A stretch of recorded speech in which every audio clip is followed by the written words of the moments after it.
우리나라 화폐의 역사는 언제부터 시작되었을까?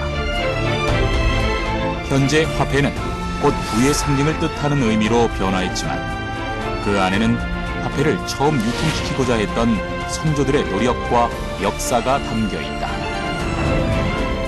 숱한 실패를 거듭하고 비로소 성공시킨 첫 화폐는 무엇이었을까? 그리고 화폐 안에는 어떤 과학성이 숨겨져 있을까? 고려, 조선, 그리고 대한제국을 거쳐 지금에 이르기까지 우리나라 경제사가 담긴 화폐 이야기가 시작된다.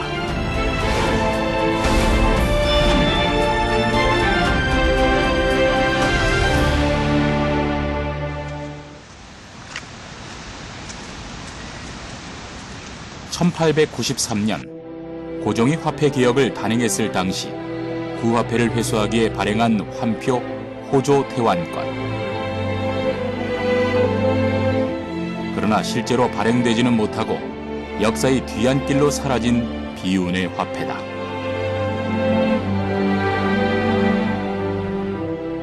호조 태환권은 이제 그 50냥짜리, 20냥, 10냥, 5냥짜리 이렇게 네 가지가 만들어졌는데 실제적으로는 한 번도 유통되지 않았던 것이고, 그다음에 이제 이러한 것들 중에 우리 일부가 국립고궁박물관에 소장하고 있고, 그 얼마 전에 저희들이 이제 미국 HSI하고 공조수사를 통해 갖고 그 호조 태환권 원판 하나를 저희 박물관으로 이제 그 환수를 해온 일이 하나 있습니다.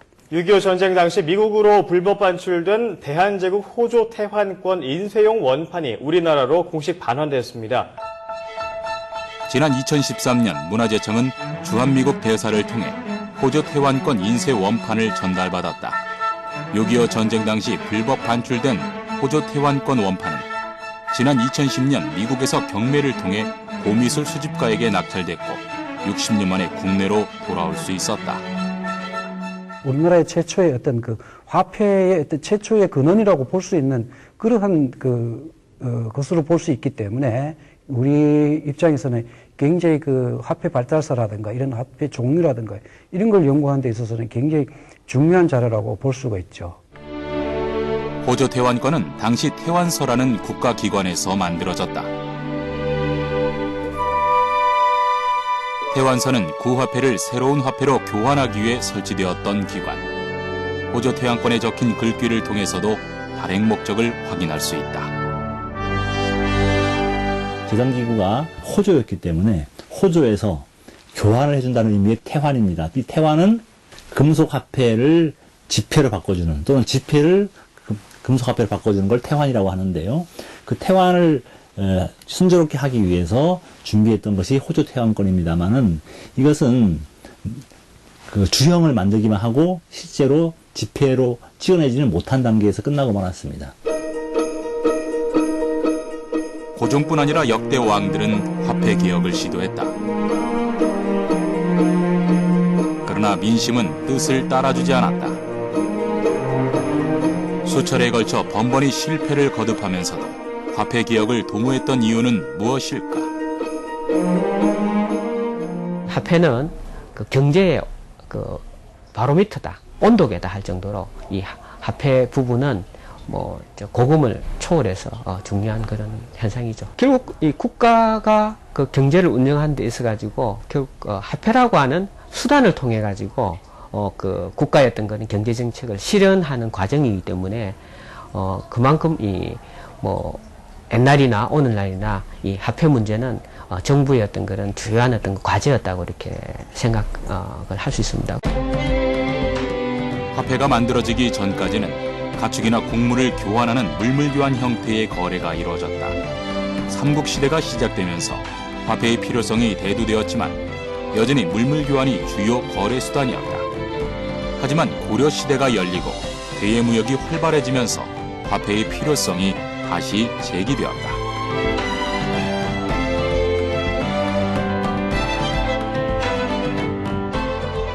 우리나라에서 처음 화폐가 만들어진 것은 고려시대 성종 996년에 만들어진 건원중고. 실제 우리나라에서 발견된 화폐 중에는 가장 오래된 화폐인데요. 겉은 동그랗고 안에 네모가 뚫려 있는 우리가 많이 알고 있는 엽전의 형태의 화폐입니다. 고려시대에는 이 건원중보배 동국전 이외에도 사만중보, 사만통보, 동국중보, 동국통보 등이 많이 만들어졌지만 실제로 많이 발행이 돼서 유통이 되지는 않았습니다.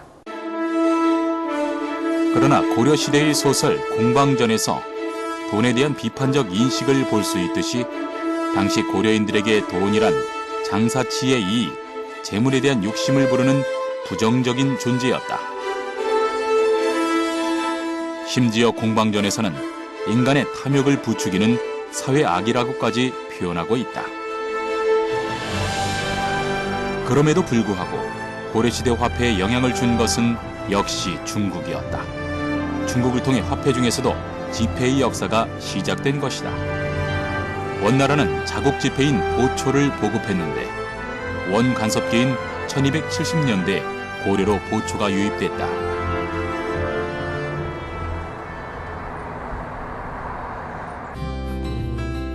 충렬왕 13년에 원나라로부터 지원보초와 중통보초가 들어오면서 통용되기 시작했는데 이것은 고려와 원나라가 교역하는 결제수단으로 사용됐다.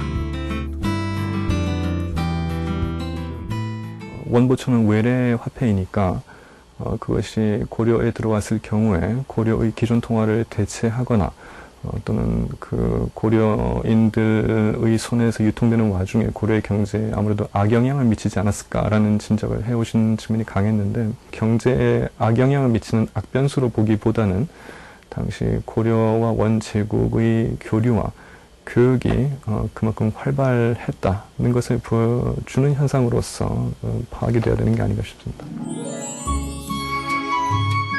고려 말 조선이 건국되기 직전인 1391년 공양왕은 지폐를 발행하고자 했다. 자섬 저화고를 설치하고 중국의 보초를 모방해 당나무 껍질로 고려 통행 저화를 만들었다. 그러나 고려의 멸망과 함께 곧 유통이 중단됐다. 400년에 걸쳐 시도된 다양한 화폐는 탄생과 소멸을 거듭하면서 고려시대 경지사를 품은 채 역사 속으로 사라졌다.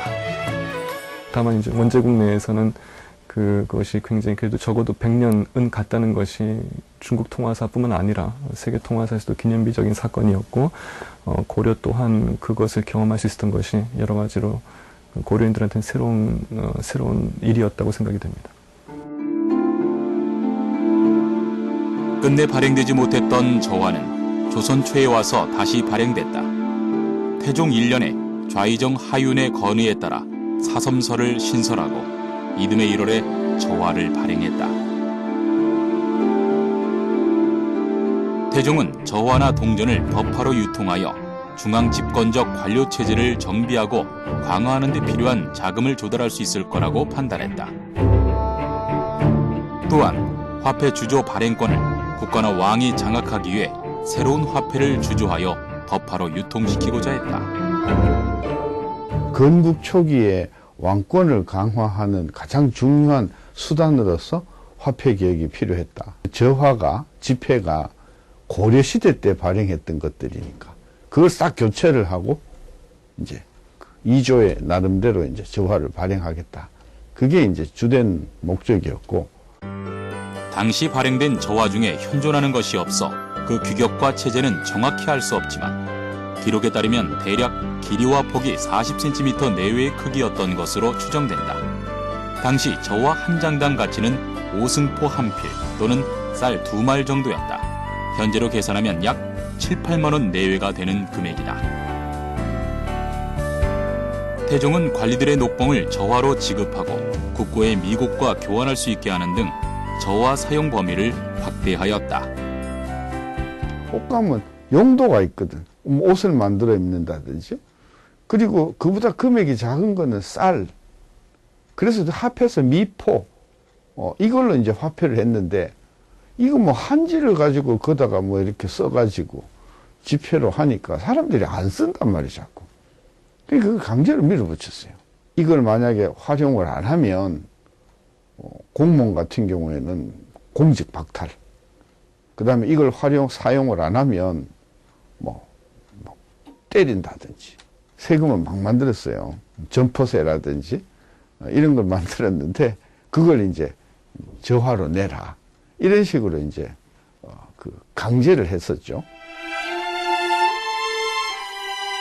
그러나 재정 부족으로 저와의 가치 교환이 완전히 보장되지 않았을 뿐 아니라 정책의 일관성이 없어 당시 백성들로부터 불신이 이어졌다. 이에 태종은 강제로 저화만 사용하게 했던 정책을 완화하여 오승포도 병용할 수 있게 했는데 이것은 곧 저화 제도를 폐기하는 것과 같았다. 전하, 관을 고쳐 세우지 않고 법을 고쳐 세우지 않으면 민심이 정해지지 않으니 사점서를 혁파하여 민심의 뜻을 정해주시옵소서. 나는 저화를 쓰지 않으려고 한다. 나라에 아무리 이익이 있더라도 백성의 원망을 듣는다면 무슨 소용이 있겠는가? 결국 태종 3년에는 사섬서를 폐지하고 저화 유통이 정지됐다. 이후 태종 10년에도 의정부의 건의로 사섬서를 부활시키고 저화를 발행했지만 물품화폐 사용을 막지는 못했다. 민간인들 사이에서는 이 저화에 대한 불신이 커져서 가치가 점점 하락이 되어서 많이 유통되지 못하고 금방 사라지게 되었습니다. 그리고 이 저화는 그 종이라는 특성상 현재 남아있는 유물은 없습니다. 세종 때에도 저화가 계속 사용됐지만 1415년부터 시작된 흉년이 계속되면서 저화의 가치가 급격히 하락했다. 아무리 법으로 강제를 해도 일반 백성들의 거래는 여전히 쌀과 포화로 이루어졌다. 이런 문제점을 잘 알고 있던 세종은 근본적인 대책을 강구하고자 했지만 여전히 저화 유통은 저조했다. 세종은 삼의정 대신을 불러 화폐제도 개혁을 의논하게 된다.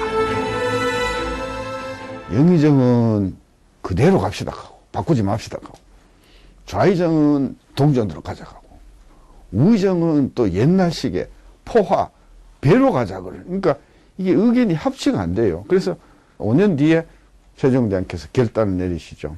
주화로 간다. 동전 만든다. 그 동전 만들려면 구리가 있어야 되잖아요. 우리나라는 구리 광산이 별로 없잖아요. 그러니까 집집마다 이제 가지고 있는 구리를 다 가져와라. 전부 동원령을 내려가지고 이제 그 구리를 만들어가지고 그걸로 한 3만 개, 3만 관 정도의 이제 주화를 만들죠. 그것이 바로 조선통보였다. 사섬서에서 구리로 된 조선통보를 발행했다. 동전을 만드는 데 들어가는 구리를 확보하기 위해 모든 백성이 자기 신분에 따라 구리를 바쳐야 했다.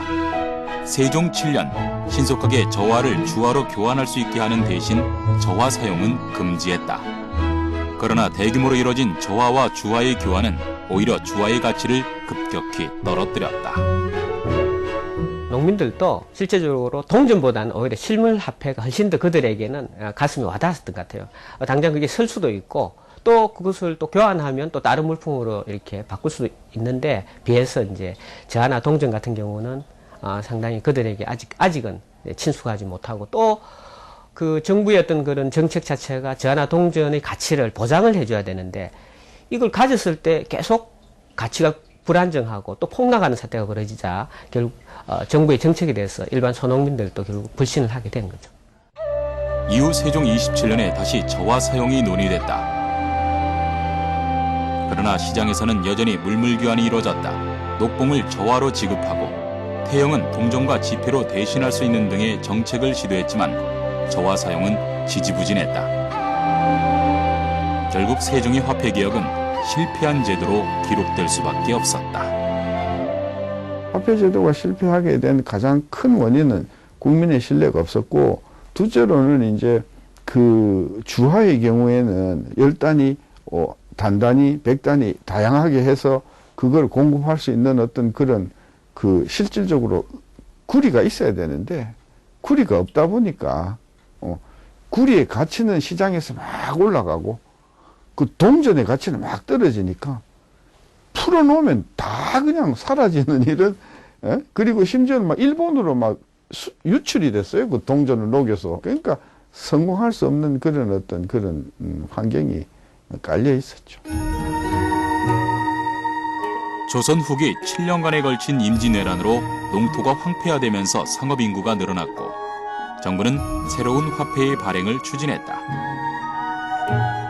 1678년 숙종은 상평통보를 유일한 법화로 주조하고 전국에 유통시켰는데 앞서 저하와 조선통보의 실패를 거울 삼아 이번에는 유통과 보급 문제에 신중했다. 숙종은 호조, 훈련 도감 등의 중앙관서와 지방의 가명 그리고 병영 안에 주전소를 설치하고 상평통보를 주조하도록 했다.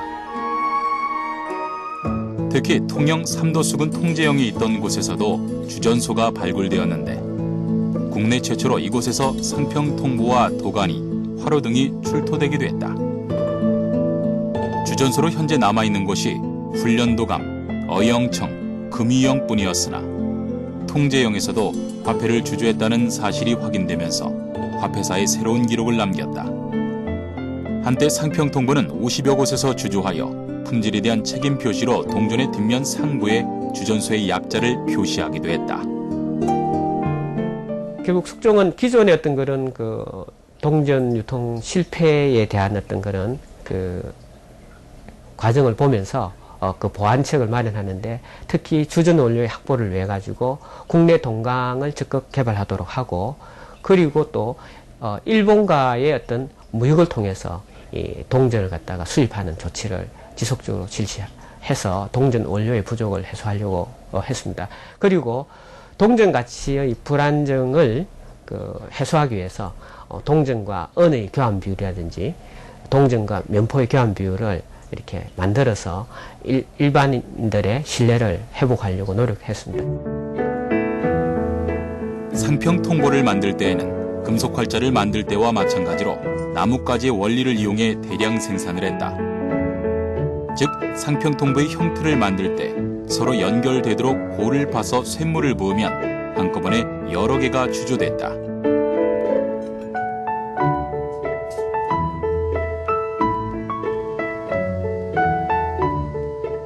이것이 굳어지면 하나씩 떼어내서 연마했는데 떼어내기 전의 모습은 마치 나뭇가지에 매달린 잎사귀 같았다.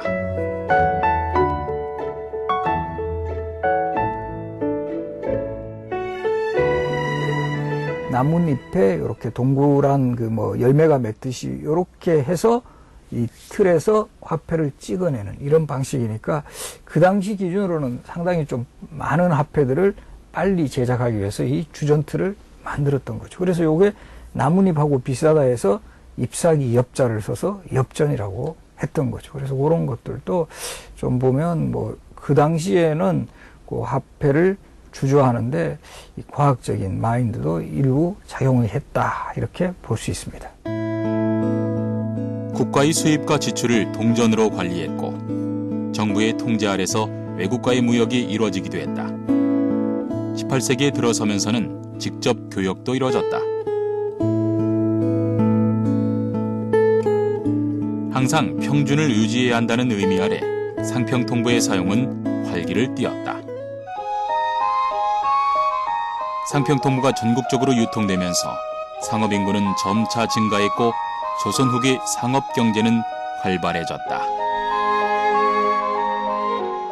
상평통보가 유통되는 시기에는 점차 상품 유통경제도 발전하고 이 대외적인 어떤 그런 국제 교역의 어떤 환경 변화도 가져오면서 결국 이 화폐 사용자가 일부 어떤 그런 지주 계층이나 부상대고층을 넘어서 일반 소농민층 그리고 전국 각지로 이렇게 화폐가 번지게 됨에 따라서 자연스럽게 이제는 이 화폐를 갖다가 이제 막지 못하는 화폐 유통을 이제 막을 수 없는 그런 상황으로 이제 벌어지고 결국 이 상평통보는 이제 이 민간의 화폐로서 이제 뿌리를 내리게 된다고 볼 수 있습니다.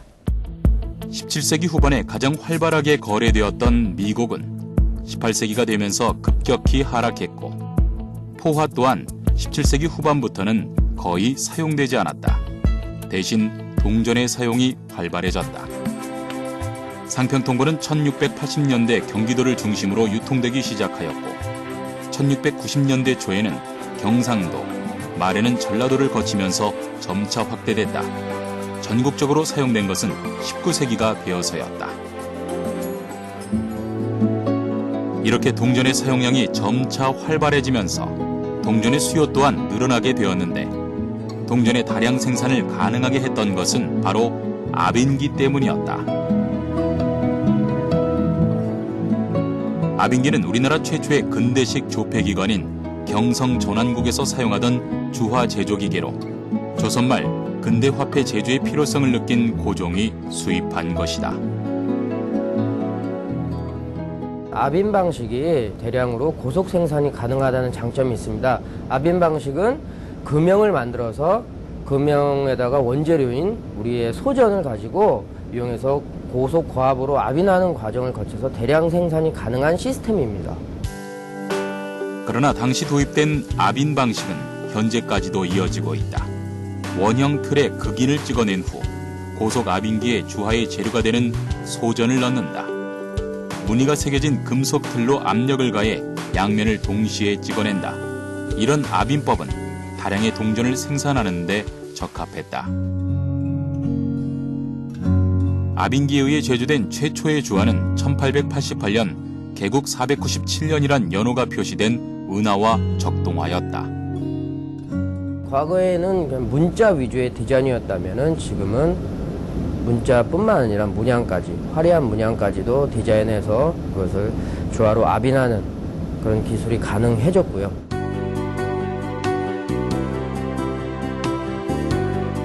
건국 초부터 쇄국주의를 내세웠던 조선. 그러나 19세기로 들어오면서 영국, 러시아, 독일, 미국, 프랑스 등 개양을 요구하는 서방 자본주의 국가들 때문에 1876년 조선의 문호는 개방됐다. 개양 이후 외국 상인들은 제각기 자기 나라의 화폐를 가지고 와서 개양장에서 사용했다. 한국이 1876년에 일본과 강화도 수호조약을 체결하면서 개항을 했고요. 그 이후에 한국 정부는 서양 문명을 받아들이기 위해서 여러 가지 근대화 정책을 취하게 됩니다. 그 과정에서 상당히 많은 돈이 필요하게 되는데 그 돈을 감당할 수가 없어서 일종의 악화라고 할 수 있는 당호전을 남발하게 됩니다. 대원군은 경복궁을 중건하고 국가 재정을 보완하고자 당백전을 발행했다. 상평통보 100개에 해당하는 당백전은 화폐 가치 하락과 물가 폭등이라는 결과를 초래했다. 게다가 개양 이후 발행된 당호전은 당백전과 마찬가지로 물가 상승을 가져온 최악의 화폐가 되었다. 조선의 봉건 조정이 실시한 그 화폐 정책이라고 하는 것은 정책이라고 하기에도 참 부끄러울 정도의 그런 내용이었습니다. 당호전 또 백동화 같은 이와 같은 그 화폐의 남주는 백성들에게 막대한 피해를 주게 됩니다. 새로 발행하는 화폐에 대한 불신을 심어 넣음으로써 정부의 화폐, 근대적 화폐 제도의 도입을 방해하는 데 크게 역할을 하게 됩니다. 1885년 고종 22년에 정부는 상설 조폐기관인 전환국을 설립하여 신식 화폐를 주조하고 근대적인 화폐 제도를 채택하고자 했다. 1892년 새로운 화폐 제도를 시작하려던 고종은 이 사업이 큰 성과를 올리지 못하자 결국 경성 전환국을 폐지한다. 그해 11월 인천 전환국이 설치되었는데 그 설립 자금을 일본인 마스다 노부유키에게 빌린 것이 화근이 되었다. 1891년 단계에서 일본 정부하고 교섭을 하면서 한국 정부가 일본인 기술자들을 데려와서 또다시 이제 화폐 제도를 바꾸려고 하는 계획을 세웠는데요. 그때 설치한 전환국이 인천 전환국입니다. 그래서 인천에다가 전환국 설치하고 기계기구는 일본으로부터 수입해오고 그 운영을 일본인한테 맡겼던 것이죠. 인천 전환국에서 일본인들은 주조 이익이 많은 백동화를 남발했다. 조선인들은 엽전 사용을 고수하며 백동화 유통을 저지하고자 노력했지만 결국 백동화 인플레이션이 발생하여 외국인들도 피해를 입게 되고 1902년 전환국은 제조를 중지하게 된다. 때문에 1888년 만들어졌던 우리나라 최초의 신식주화는 실질적으로 거의 유통되지 못했다. 신식화폐를 주조할 수 있는 충분한 양의 금과 은을 보유하지 못하기도 했지만 사실상 거의 붕괴된 상태의 화폐제도 때문이기도 했다.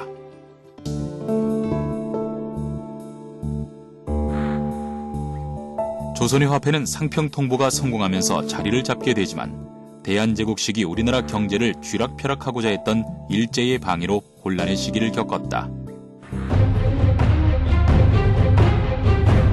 화폐의 역사는 위조의 역사와 같이 한다고 해도 과언이 아니다. 조선 시대에도 예외는 아니었다. 성종 9년 박효대는 위조 지폐를 만들다가 붙잡혔다. 전하, 박효대는 나라 돈을 위조한 지가 크오니 엄벌을 내려주시옵소서. 박효대가 나라 돈을 훔친 죄는 죽어 마땅하나 하지만 재물을 훔친 도적들을 박효대에 쳐 소사가 고발하여 도적들이 잡히지 않았느냐. 성종은 박효대가 나라 돈을 위조한 죄는 크지만 아내가 상받을 일을 했으므로 박효대의 벌을 감형하라고 지시했다. 박효대는 사형을 면하고 곤장 100대와 관노가 되는 형벌을 받게 됐다. 1946년에는 조선공산당이 위패를 제조 유통시킨 이른바 조선정판사 위패 사건이 발생한다. 조선공산당은 조선은행권 인쇄소를 접수하여 위조지폐 발행 장소로 사용하였다. 조선말 발행하고자 했던 호조 태환권에도 위조의 폐단을 막고자 한 흔적이 숨겨져 있다. 이렇게 화폐와 위조는 뗄래야 뗄 수 없는 관계에 놓여 있는 것이다. 보통 그 화폐가 바뀌는 이유가 몇 가지가 있는데요. 우리가 이제 화폐 개혁을 하지 않습니까? 환에서 원으로 바뀐다든지 그럴 경우에 화폐가 디자인이 바뀌거나 내용이 바뀝니다. 대부분 나라들이 화폐가 바뀌는 이유 중에 위조 지폐가 나오기 때문에 많이 생기기 때문에 화폐가 바뀌는 게 많이 있습니다. 그렇다면 우리나라의 지폐가 변화된 과정은 어떨까? 사실 현재 우리가 지폐를 활발하게 사용하기까지 숱한 아픔의 역사를 거쳐왔다. 근대 화폐이자 지폐의 시작은 곧 일제 통치의 시작과 같이 하기 때문이다. 1901년에는 화폐 조례, 또 1902년에 중앙은행 조례, 태환은행권 조례가 있었지만 이 역시 정화 준비 부족과 외세의 개입으로 실패를 하였습니다. 그래서 실제로 안타까운 일이지만은 근대적인 화폐 제도가 성립되게 된 것은 일제의 강압에 의해서 추진된 1905년의 화폐 정리 사업이라고 할 수가 있겠습니다. 1901년 대한제국은 세계적 조류에 따라 근본이제 채택을 내용으로 하는 화폐 조례를 공포한다. 동시에 일엔 은화의 유통을 금지시키자 일본 제1은행은 우리 정부의 승인도 없이 은행권 3종을 발행한다. 1894년 일본군이 가져왔던 은화가 한국에 다량 유통되고 있었는데 그 은화를 다시 일본 돈으로 바꿔야 하는 문제가 야기된 것이다. 그래서 조선은 일본과 같이 근본이제를 하기로 결정한다. 그러나 칙령을 공포하고 금화무형을 만들기 시작할 무렵 문제가 생겼다. 일본의 사립은행이었던 제1은행이 부산에 지점을 낸 것. 게다가 제1은행은 5원, 10원짜리 액수의 수표를 발행하기 시작했다.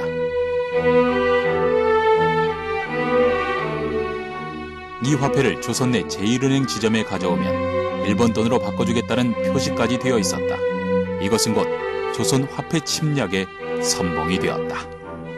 이렇게 되면 무슨 문제가 발생하냐면 일본 제1은행은 굳이 한국에서 일본 은행권이나 일본 금화를 쓰지 않고 그거는 이제 은행에 놔두고 그것에 신용을 바탕을 두고 발행하는 일본 은행권으로 상거래를 할 수 있게 되는 겁니다. 그럼 추가적인 신용 창조가 이루어지는 것이죠. 한국 정부에서 제1은행권이 발행되자마자 1902년 5월 처음 유통되기 시작했다.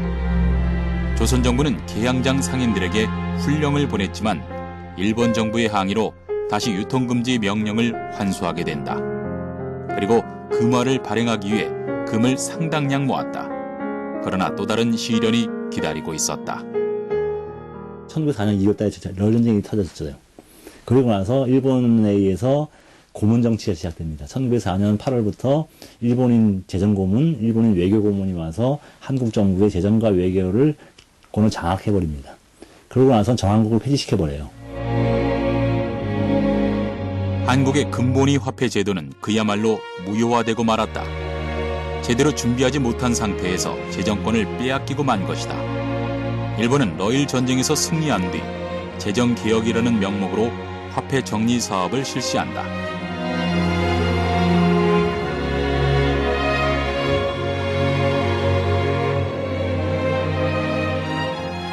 이 사업은 조선화폐를 정리하여 조선화폐의 유통 및 교환 기능을 없애버렸다. 대신 일본 화폐를 조선에 널리 유통시킴으로써 조선에 대한 경제적 침탈을 쉽게 하고자 했다.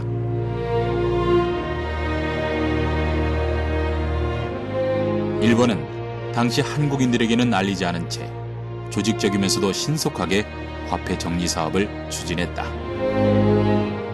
그 결과 한국의 화폐 자산의 상당 부분이 폐기 처분되고 한국의 상인 자본과 경제계가 막대한 피해를 입게 됩니다. 두 번째 결과는 이 새로운 화폐의 교환 과정 속에서 일본의 제일은행권이 새로운 화폐로 등장했기 때문에 이 일본의 사립은행이었던 제일은행이 식민지적 중앙은행으로서 등장을 하게 되는 그런 결과를 가져오게 됩니다. 제1은행 설립 이후 첫 민족은행으로 1896년 조선은행이 설립됐다. 그리고 1897년 한성은행, 1899년 대한천일은행이 민족자본으로 설립됐다. 대한제국 시기의 금융 관련 자료 중에 유일하게 남아있는 대한천일은행 창립 문서와 회계장부를 통해 당시 민족은행의 역할을 알 수 있다. 화폐 유통을 위해 은행을 설립한다는 창립 목적과 더불어 예금 업무, 환 업무, 대출 업무 등 당시 은행의 역할까지도 기록돼 있다. 가보개혁 이후 민족 자본으로 세워지는 은행들은 당시 중앙은행의 역할을 담당할 목적으로 국가와 수도를 뜻하는 조선과 한성이라는 명칭이 사용되었습니다. 또한 당시 조선의 금융을 잠식한 일본의 제1은행에 대항해 하늘 아래 첫째 가는 은행이라는 뜻으로 대한천일이 사용되기도 하였습니다. 조선은행은 당시 독립협회를 주도한 현직 관리에 의해 설립되지만 당시 민족은행은 조세금 취급 업무가 대부분을 차지하고 있었기 때문에 조선 정부와의 관계가 중요했다. 그러나 고종황제의 독립협회 해산으로 조세금 취급이 어려워지면서 은행은 파산하기 시작했다.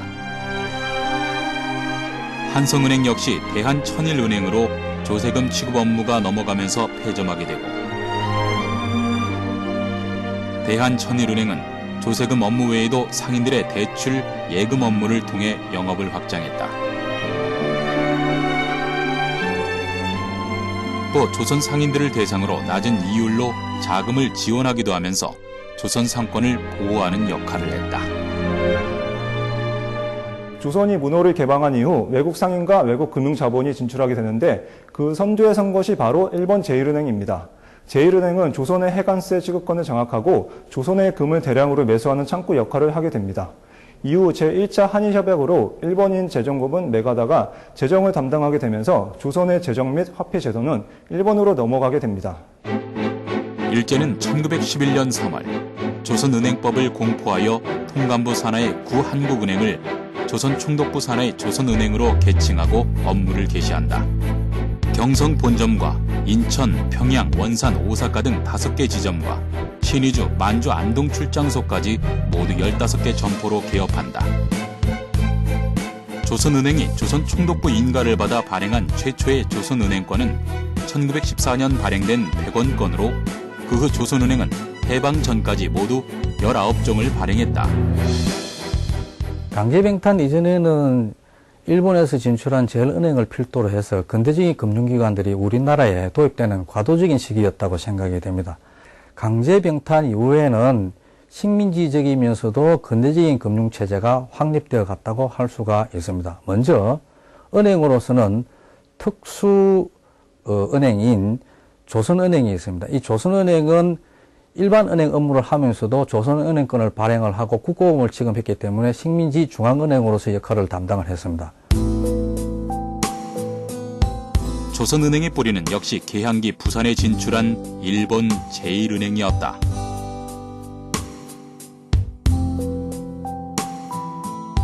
(1878년) 부산에 지점을 낸 일본 제1은행은 계양장을 중심으로 일본 화폐를 조선에 유통시켰고 1902년에는 제1은행권을 발행하여 주권을 침탈했다.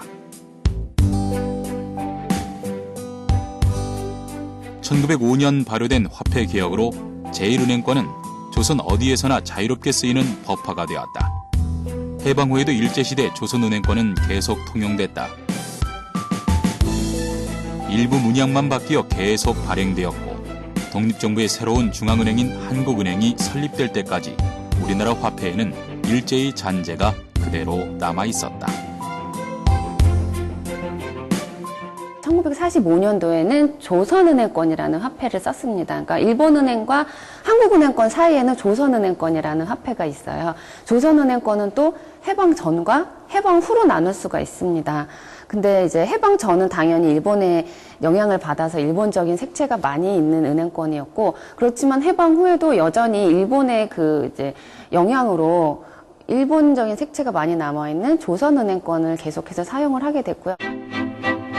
한국은행은 1950년 6월 새로운 은행권을 준비하지 못한 상태에서 설립되어 한국은행권의 발행을 준비하던 중 6.25 사변을 맞게 되었다. 한국은행은 전쟁 때문에 현금이 부족할 것을 미리 방지하기 위해 최초의 한국은행권인 1000원권과 100원권을 발행했다. 그리고 1953년 조폐공사 시대가 시작됐다. 한국은행권은 1950년도에 한국은행이 설립되고 51년도에 조폐공사가 설립되면서부터 한국은행권을 만들어서 사용을 하게 되었습니다. 1970년 이전의 한국은행권들은 그때그때의 필요성에 따라 발행되었기 때문에 통일성과 개성이 없고 주로 수작업으로 제작되어 정교성이 떨어졌다. 그러나 1970년대 이후에는 새 구도, 새 문양이 도입되어 디자인이 점차 새로워졌다. 1983년 한국은행은 기존의 은행권을 체계적으로 정비한 새로운 화폐를 선보였다. 시각장애인을 위한 점자를 삽입하고 위변조 방지를 위해 앞뒤판 맞춤 방식을 채택하는 등 다양한 기술이 집약된 화폐였다. 전 세계적으로 은행권 용지를 생산할 수 있는 국가는 10여 개 국가가 됩니다. 굉장히 중요한 시설과 또 고도의 기술을 요구하기 때문에 많은 나라가 만들지는 못하고 있거든요. 한국조폐공사는 한 탑5 정도의 기술을 보유하고 있습니다. 지금 그러한 기술을 바탕으로 해서 매년 해외에 수출을 하고 있고, 또 올해도 아시아의 주요 국가 2개국의 화폐 용지를 우리가 수주해서 지금 생산하고 있습니다. 그 중에서도 주목할 만한 기술은 바로 제지 원료를 순면으로 채택해서 지폐의 수명을 연장시킨 것이다. 이로써 우리나라 제지 기술은 세계적인 반열에 오를 수 있게 됐다. 종이가 외부의 힘을 받아 찢어질 때의 힘을 일정 단위로 나타낸 것을 인장 강도라고 하는데, 화폐 용지와 일반 A4 용지의 인장 강도를 비교해보면 면으로 만들어진 화폐 용지의 인장 강도가 훨씬 높다는 것을 확인할 수 있다. A4 용지의 인장 강도는 7.5kg인 것에 비해 화폐 용지는 10.9kg까지 버틸 수 있다는 결과다. 일반 용지와 달리 화폐 용지는 상당히 높은 강도를 가지고 있습니다. 한마디로 강도에 특화된 용지라고 할 수 있는데요. 일반 용지가 보통 7kg라고 하면 화폐 용지는 한 12kg 정도까지 나갑니다. 화폐 용지로서의 또 다른 조건, 바로 수철에 접었다 폈다 했을 때 얼마나 견딜 수 있는지 알아보는 실험, 즉 내절 강도 실험이다.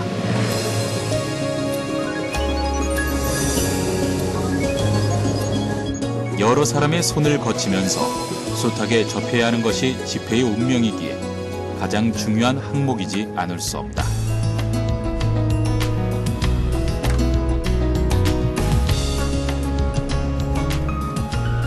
이 실험을 통해서도 우리 조폐 기술의 우수성을 확인해 볼 수 있는데, 일반 종이와 비교해서 지폐의 내절도가 월등한 것은 물론이고 일본의 엔화 용지보다도 2배 이상의 높은 강도를 보여주고 있다. 화폐 용지의 경우 보통 3,000회 이상은 충분히 나오는데요. A4 용지 같은 경우는 100회 미만, 그 일반 용지 같은 경우에 많이 나와도 200회 이하 그 정도 나오는 수준입니다.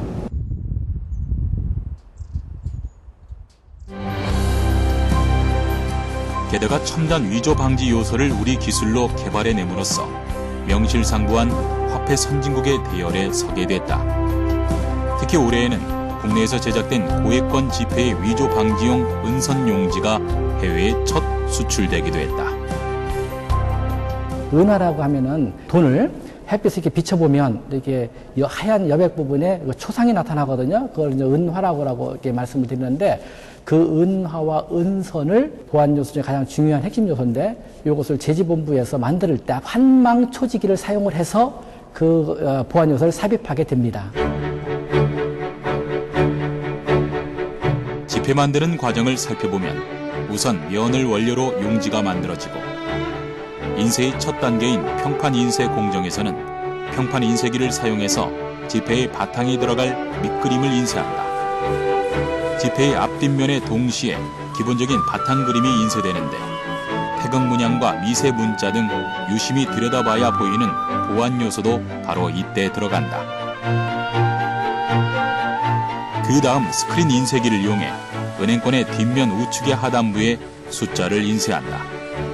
각도에 따라 달리 보이는 액면 숫자가 인쇄되는 과정인데 색변한 잉크를 사용해 5만원권은 보라색과 녹색, 만원권과 5천원권은 녹색과 파랑색으로 숫자가 표현된다. 그 다음 띠 형태의 홀로그램을 부착하는데 지폐 앞면 왼쪽 끝부분에 위치한 홀로그램 띠는 은색의 얇은 원형 방막을 붙인 것으로 보는 각도에 따라 다양한 무늬가 번갈아 나타난다. 각 무늬 사이에는 액면 숫자가 써 있으며 이 띠를 복사하면 검게 변하는 게 특징이다. 은행권 인쇄의 꽃이라고 할 수 있는 요판 인쇄를 합니다. 요판 인쇄라고 하는 것은 손으로 이렇게 만졌을 때 오톨도톨한 촉감이 나타나도록 하는 그 볼록 인쇄를 말하는 것이거든요. 그런 볼록 인쇄를 앞면과 뒷면을 하게 됩니다. 이후에는 인쇄 공정 중 가장 중요한 요판 인쇄가 시작된다. 이때 사용되는 요판 인쇄 기계는 국내에서 유일하게 화폐 본부에서만 볼 수 있다. 기계에 있는 오목한 인쇄판에 잉크를 넣어 강한 압력으로 용지 위에 이미지를 인쇄하는데 잉크 두께에 따라 진하기를 조절할 수 있어 수준 높은 인쇄문을 만들어낼 수 있다.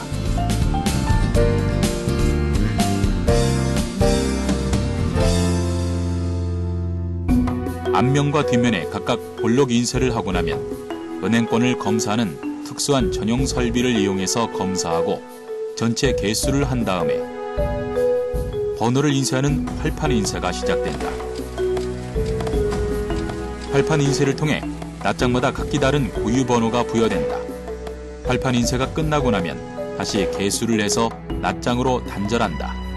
인쇄가 잘못된 부분이 없는지 검사를 거쳐 쓸 수 있는 지폐로 판별되면 1000장씩 묶인다.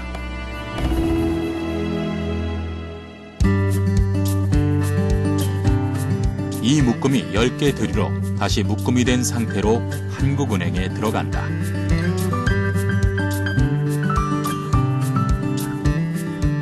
이렇게 한 장의 지폐를 만들기 위해서는 8번의 인쇄 공정 작업을 거친다. 시간으로는 대략 한 달가량 걸리는 셈이다.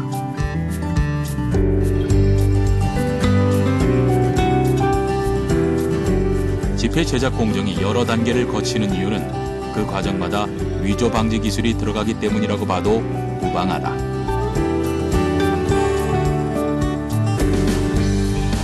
지폐마다 다양한 위변조 방지 기술이 들어가 있는데 그 중에서도 5만원권은 60년 지폐 제조 기술의 결정체라는 평가를 받고 있다. 100달러 지폐나 100유로보다도 앞선 기술이 집약돼 있기 때문이다.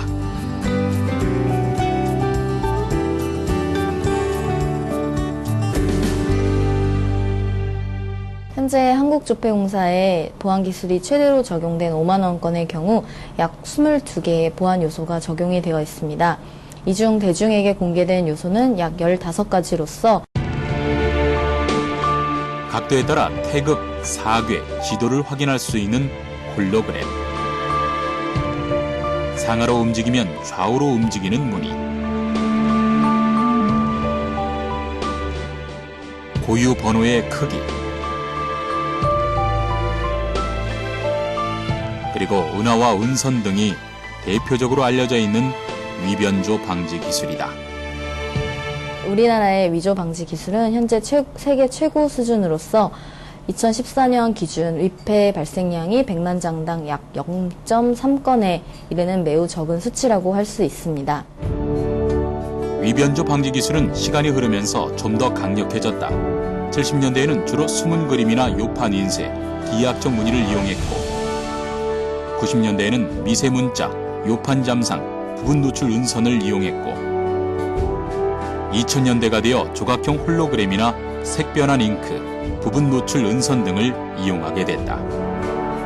점차 정교하고 치밀해지는 위조 방지 기술로 인해 위조 지폐 발생 건수는 최근 10년 사이 95%나 줄어들게 됐다. 우리가 얘기할 때 위조 지폐는 그 창과 방패의 싸움이라고 얘기하거든요. 잘 만들어 놓으면 어느 순간에 위조 지폐가 만들어지고 다시 또 조폐국에서는 좀 더 보완된 위조 방지 요소가 보완된 새로운 지폐를 만들기 때문에 계속해서 위조 지폐는 진화하고 거기에 맞춰서 새로운 지폐가 만들어지기 때문에 일단 그걸 사용하는 국민들이 좀 더 관심을 가지고 이렇게 보는 방법밖에 없을 것 같습니다. 화폐의 역사는 곧 경제의 흐름과도 같기에 우리나라 경제사에서 일제를 빼놓을 수는 없다. 그러나 실패와 진화를 거듭하면서 우리만의 화폐사를 새로 쓸 수 있을 만큼 성장했다. 세계 시장에서 이제 화폐는 곧 국력을 상징한다고 할 수 있을 만큼 중요한 의미로 자리 잡았다. 과거 왕권을 강화하고자 했던 수단에서 나아가 국제사회를 주도할 수도 있는 존재가 돼버린 것이다. 모든 사람들이 그 화폐는 곧 부의 척도이고 또 화폐는 모든 것보다 가장 귀하다 할 정도로 벌써 그 중체적인 어떤 체제 내에서 이 근대적인 어떤 그런 사고를 하게 되었다 이렇게 볼 수 있습니다. 실제 체화에서 식민지 자본주의가 만들어졌다는 걸 부정을 하지는 않습니다. 다만 이제 제 생각에는 그렇게 만든 일제시대의 식민지 자본주의가 한국 경제의 고도 성장에 큰 어떤 긍정적인 효과를 주었다. 여기에는 저는 이제 동의를 하지 않습니다만은 일제시대 때 자본주의가 만들어진 건 사실이거든요. 그래서 그런 근대적인 금융체제가 일제시대에 만들어지니까 해방 이후에도 그게 계속될 수밖에 없었던 것이죠. 재물을 뜻하는 화와 돈을 뜻하는 패가 만나 이루어진 단어 화폐. 화폐라는 단어가 처음 등장했던 천여 년 전. 이미 재물과 돈이 저울의 양쪽 추처럼 균형을 이뤄야 한다고 경고했던 것은 아니었을까. 인간의 필요에 의해 만들어진 화폐 앞에서 무엇이 진정한 부이고 중요한 가치인지 되새겨봐야 할 때다.